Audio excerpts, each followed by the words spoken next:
fried chicken recipe.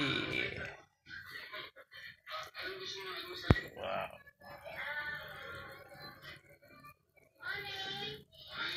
Yan, pinakuluan muna natin yan ng mga sangkap ng ating chicken wings.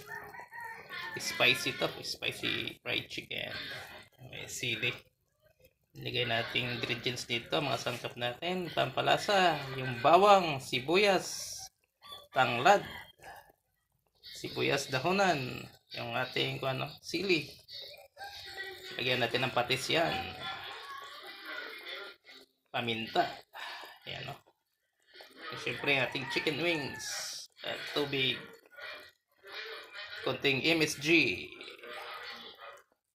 Konting asin. Himalayan salt. Yan. Pinakuluan natin ng 30 minutes. Para ma-absorb yung lasa niya. Saka natin i-prito yan.